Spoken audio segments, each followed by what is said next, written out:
બધાને જય શ્રી કૃષ્ણ અને જય માતાજી. હું સગુણાબેન આહિર સુરતથી આપ સૌનું મારા કિચનમાં સ્વાગત છે. તો આજે આપણે બનાવીશું ફાડા લાપસી, જેને સુરતી લાપસી કહીએ તે. તો ચાલો બનાવવાની શરૂઆત કરીએ. અને હા, તમને થોડીક પણ મારી આ રેસીપી સારી લાગે તો ચેનલને સબસ્ક્રાઇબ ચોક્કસથી કરી દેજો અને વધારેમાં વધારે તમારા મિત્રોને શેર કરજો. તો ચાલો રેસીપી શરૂ કરીએ. કઢાઈ ગરમ થઈ જાય ત્યાર પછી આપણે કઢાઈમાં 2 ચમચી ઘી નાખીશું. અહીં મેં દેશી ઘી લીધેલું છે. ઘી ગરમ થઈ જાય પછી તેમાં આપણે બદામના ટુકડા કરેલા છે તે નાખીશું. કાજુના ફાડા કરેલા છે તે નાખીશું.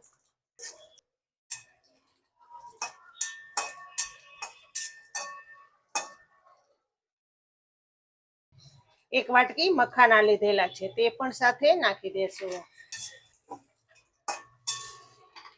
થોડોક કલર ચેન્જ થાય ત્યાં સુધી આપણે બધી વસ્તુને શેકાવા દેશું. હવે એક ડીશમાં કાઢી લેશું. હવે ગરમ ઘી છે તેમાં આપણે કિસમિસ નાખી દેશું.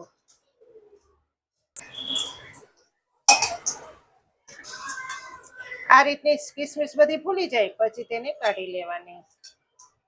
આપણે અહીંયા સૂકા નારિયેળની કતરંગ લીધેલી છે, તેને પણ થોડીક ફ્રાય કરી લેશું.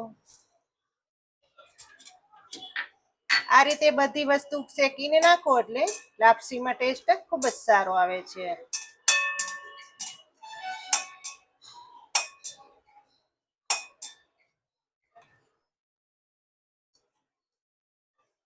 હવે તે જ કઢાઈમાં આપણે વધારે ઘી નાખીશું. 2 ચમચી ઘી હજુ નાખીશું. આપણે લાપસી બનાવવા માટે 1 વાટકી મગની ફોતરા વગરની દાળ લીધેલી છે.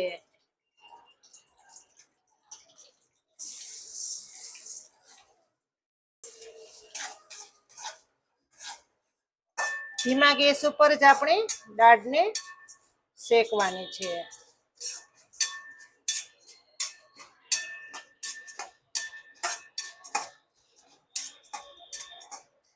દાળનો એક એક દાણો ફૂલી જશે.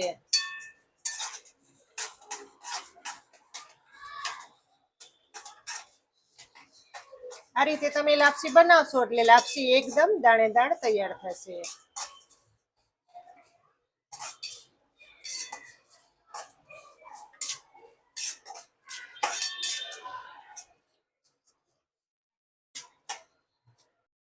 હવે આ કઢાઈમાં આપણે ફાડા લાપસી પણ નાખી દેશું.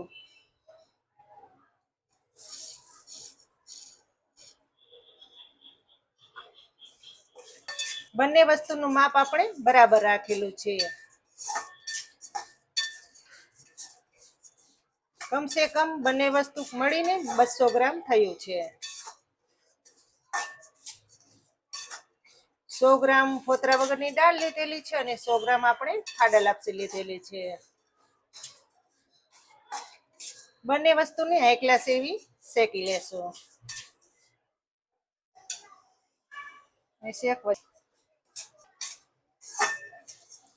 આ રીતે બંને વસ્તુ ઘીમાં શેકાશે એટલે લાપસીનો કલર એકદમ વ્હાઈટ થઈ જશે.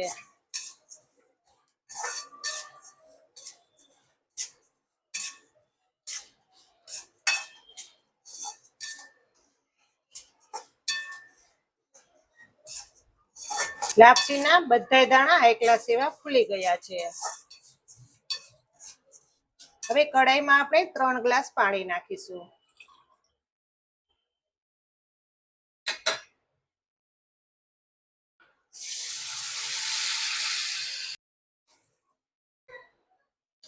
તમે જો કુકરમાં લાપસી બનાવતા હોય તો પાણી થોડુંક ઓછું નાખવાનું.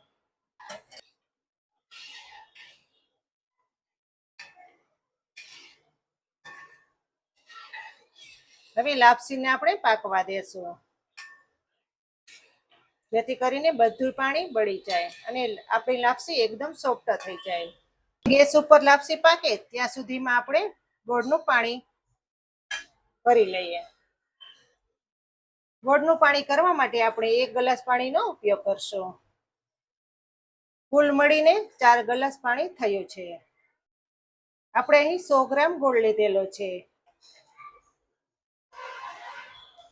જો તમે ગોળની જગ્યાએ સાકરનો પણ ઉપયોગ કરી શકો છો, પણ ગોળવાળી લાપસીનો ટેસ્ટ ખૂબ જ સારો એવો આવે છે. બસ ખાલી ગોળ ઓગાળવાનો જ છે, ચાસણી આપણે નથી લેવાની. બધોય ગોળ ઓગળી જાય પછી ગેસ બંધ કરી દેશું.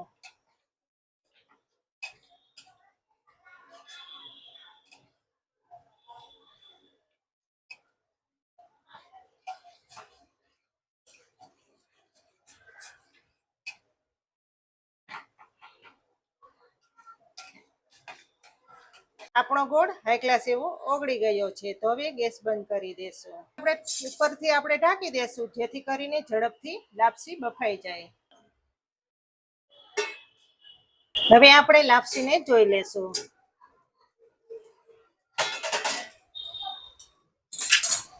જો આપણે જેવું લાપસીનું મિશ્રણ જોતું હતું તેવું તૈયાર થઈ ગયું છે.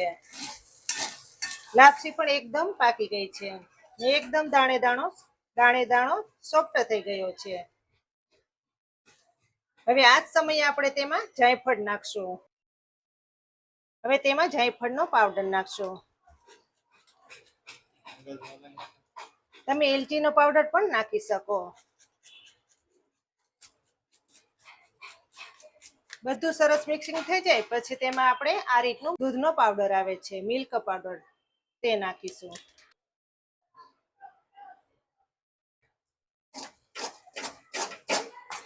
તમે દૂધની તાજી મલાઈ પણ નાખી શકો.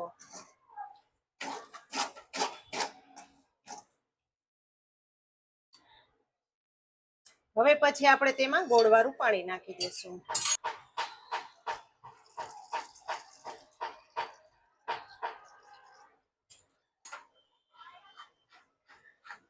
હવે મિક્સિંગ કરી લેશું.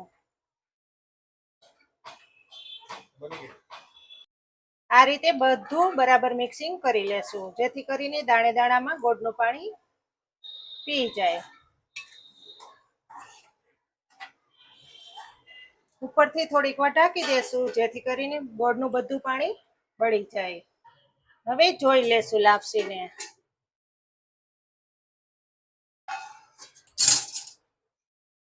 જુઓ, ગોળનું બધું પાણી બળી ગયું છે. આ રીતનું થઈ જાય મિશ્રણ પછી તેમાં આપણે શેકેલા ડ્રાયફ્રૂટ નાખી દેવાના.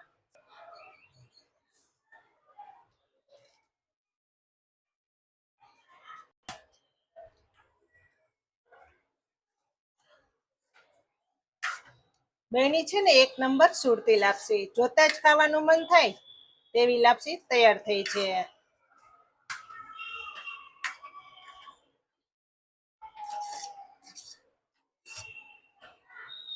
થોડીક વાર રહેશે એટલે એકદમ લાપસી કોરી કોરી થઈ જશે.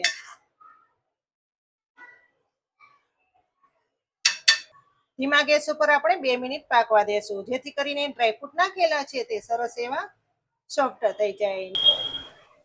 જો લાપસી આપણી હાઈ ક્લાસ રેડી થઈ ગઈ છે.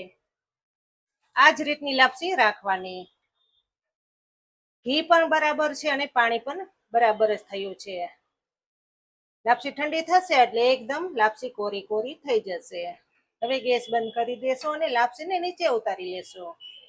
જો મિત્રો, આપણી લાપસી એકદમ સરસ એવી ઠંડી થઈ ગઈ છે. તો હવે લાપસીને સર્વ કરશું. આપણે જેવું લાપસીનું ટેક્સચર જોતું હતું તેવી લાપસી તૈયાર થઈ ગઈ છે.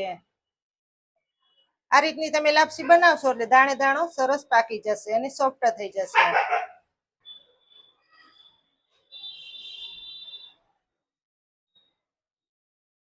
તો તૈયાર થઈ ગઈ છે મિત્રો આપણી સુરતી લાપસી, જે ફાડા લાપસી કહીએ તે.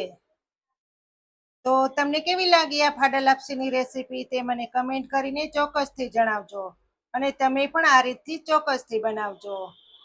તો ફરી મળીશું એક નવી રેસીપી સાથે. ત્યાં સુધી જય શ્રી કૃષ્ણ, જય માતાજી.